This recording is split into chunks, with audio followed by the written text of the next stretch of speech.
LPU ప్లేస్మెంట్ల రికార్డులు సృష్టిస్తోంది. Final year student 2.5 కోట్ల ప్యాకేజ్ పొందుతున్నారు. 1700 మందికి పైగా ఎల్పియు స్టూడెంట్స్ 10 లక్షల నుంచి 2.5 కోట్ల ప్యాకేజెస్ పొందారు. విద్యా విప్లవం ప్రారంభమైంది లవ్లీ ప్రొఫెషనల్ యూనివర్సిటీలో.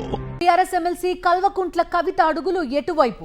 పార్టీ అంతర్గత వ్యవహారాలపై మరోసారి కవిత గళం విప్పడాన్ని గులాబీ పార్టీ సీరియస్ గా తీసుకుంటోందా? కవిత చెప్తున్నట్టుగా బీజేపీలో బీఆర్ఎస్ విలీనం కోసం నిజంగానే ప్రయత్నాలు జరిగాయా? అసలు బీఆర్ఎస్ లో కవిత టార్గెట్ చేసింది ఎవరిని?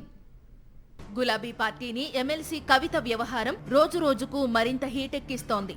పార్టీ అధినేత కేసీఆర్ కు తాను రాసిన లేఖ లీక్ అయ్యిందని, దానికి కారణం ఎవరో తేల్చాలని డిమాండ్ చేస్తున్న కవిత మరో అడుగు ముందుకు వేశారు.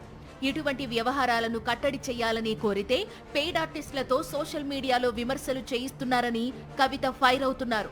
తాను రాసిన లేఖ, బీఆర్ఎస్ వ్యవహారాలపై మీడియా ప్రతినిధులతో కవిత ఇష్టాగోష్ఠిగా మాట్లాడుతూ తన అభిప్రాయాలను వెల్లడించారు. కేసీఆర్ కు కాళేశ్వరం కమిషన్ నోటీసులు ఇచ్చినా నేతలెవరూ స్పందించకపోతే ఎలా? నాకు నీతులు చెబుతూ పార్టీలో కోవర్టులు ఉన్నారంటున్నారు. నా మీద పడి ఏడిస్తే ఎలా అని కవిత ప్రశ్నిస్తున్నారు. బీజేపీలో బీఆర్ఎస్ ను కలిపే ప్రతిపాదనను పార్టీలో తీసుకువచ్చారన్న సంచలన విషయాన్ని కవిత బయటపెట్టారు. తాను జైల్లో ఉన్నప్పుడు ఈ ప్రతిపాదన తీసుకువచ్చారని, దాన్ని తాను తీవ్రంగా వ్యతిరేకించానని కవిత స్పష్టం చేశారు.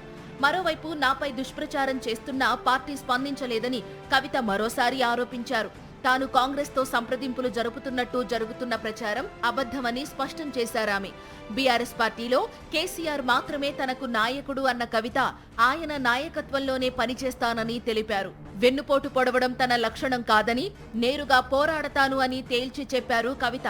కేసీఆర్ ను తనను విడదీసే కుట్ర జరుగుతోందని కవిత అన్నారు. తెలంగాణ జాగృతి ఉద్యమ సంస్థ అని చెప్పిన కవిత పార్టీ చెయ్యని కార్యక్రమాలను జాగృతి తరపున తాను నిర్వహిస్తున్నానని వివరించారు. మరోవైపు బీజేపీ నేతల హాస్పిటల్స్ ప్రారంభించిన వారు బీఆర్ఎస్ లో ఉన్నారని విమర్శించారు కల్వకుంట్ల కవిత. తాను జైలుకు వెళ్లే సమయంలో ఎమ్మెల్సీ పదవికి రాజీనామా చేస్తానంటే కేసీఆర్ వద్దన్నారని చెప్పారు. మొత్తం మీద MLC Kalvakuntla Kavitha comments BRS లో కలకలం సృష్టిస్తున్నాయి. ఏమైనా ఇష్యూస్ ఉంటే పార్టీ అంతర్గత వేదికలపై మాట్లాడాలని కేటీఆర్ స్పష్టం చేసిన తరువాత కూడా కవిత హాట్ కామెంట్స్ చేయడం పార్టీలో చర్చనీయాంశంగా మారింది. మరి బీఆర్ఎస్ పెద్దలు ఈ వ్యవహారంపై ఎలా స్పందిస్తారో చూడాలి.